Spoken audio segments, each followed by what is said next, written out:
আপনার অন্তরে আপনি রূহে রব্বানি ফেরেশতা শক্তিকে বিজয়ী হওয়ার সুযোগ করে দিচ্ছেন।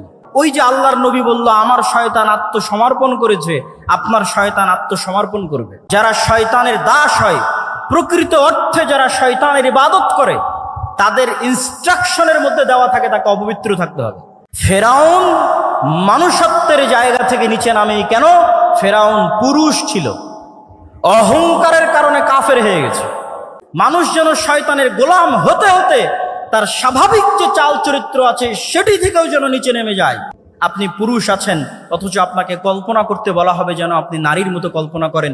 তাহলে সারমর্ম দাঁড়াচ্ছে, আপনি যদি ফেরেশতাকে জিততে দিতে চান, তাহলে ফেরেশতার স্বভাব আপনার মধ্যে বেশি বেশি নিয়ে আসতে হবে।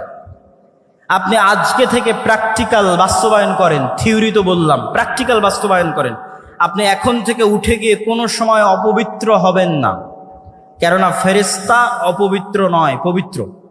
যখনই আপনার অজু ভাঙবে তখনই অজু করবেন, যখনই ফরজ গোসল হবে তখনই গোসল করবেন, তথা আপনি সব সময় পবিত্র থাকতেছেন।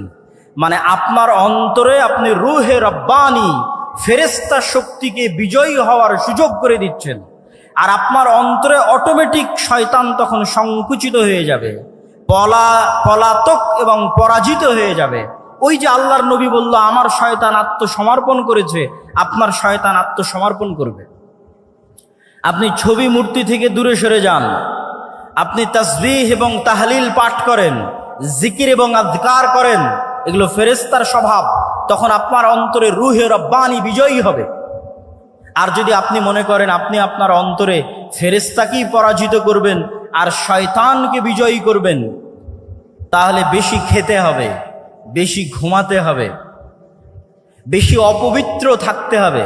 এই জন্য যারা শয়তানের গোলাম হয়, যারা শয়তানের দাস হয়, প্রকৃত অর্থে যারা শয়তানের ইবাদত করে, তাদের ইনস্ট্রাকশনের মধ্যে দেওয়া থাকে তাকে অপবিত্র থাকতে হবে। টানা 40 দিন গোসল অজু কিছুই করা যাবে না। যেখানে পেশাব পায়খানা করবে ওখানেই খাদ্য গ্রহণ করতে হবে, যাতে মানুষকে তার মানুষত্বের জায়গা থেকে নিচে নামানো যায়। মানুষকে আল্লাহ সর্বশ্রেষ্ঠ সৃষ্টি হিসেবে সৃষ্টি করেছে। মানুষকে তার মনুষ্যত্বের জায়গা থেকে নিচে নামানোর জন্যই LGBTQ। ফেরাউন মানুষত্বের জায়গা থেকে নিচে নামে কেন? ফেরাউন পুরুষ ছিল, অহংকারের কারণে কাফের হয়ে গেছে, কিন্তু আর মনুষ্যত্বের জায়গা থেকে নিচে নামেন। নমরুদ কাফের ছিল, মুশরিক ছিল। আবু জাহাল, আবু লাহাব কাফের মুশরিক ছিল, কিন্তু মানুষ ছিল। মানুষত্বের জায়গা থেকে, পৌরুষত্বের জায়গা থেকে নিচে নামেন। কিন্তু শয়তান আমাকে এবং আপনাকে চায়, বর্তমান পৃথিবী চায়, বর্তমান পৃথিবীর গ্লোবাল সিস্টেম চায় যে মানুষ তো শয়তানের শিক্ষা, শয়তান সম্পর্কে জানুক, এটা তো বহু দূরের কথা। মানুষ যেন শয়তানের গোলাম হতে হতে তার স্বাভাবিক যে চাল চরিত্র আছে সেটি থেকেও যেন নিচে নেমে যায়। এই জন্য আপনাকে যেমন অপবিত্র থাকার প্রতি শয়তান উৎসাহিত করবে, ঠিক তেমনি আপনি পুরুষ আছেন, অথচ আপনাকে কল্পনা করতে বলা হবে যেন আপনি নারীর মতো কল্পনা করেন। এটি আপনাকে স্বাভাবিক মানুষ থেকে নিচে নামিয়ে দিবে, ফেরাউনের চেয়ে জঘন্য করে দিবে, আবু লাহাব আবু জাহালের চেয়ে জঘন্য করে দিবে। তখন আপনি শয়তানের পরিপূর্ণরূপে গোলাম হয়ে যাবেন।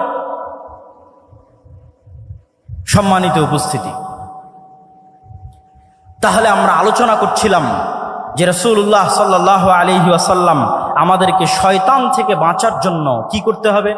আমার অন্তরে, আমিও পারবো আমার অন্তরে নফসে শয়তানিকে আত্মসমর্পণ করাতে, আমার রূহে রব্বানি ফেরেশতা স্বভাবের সামনে।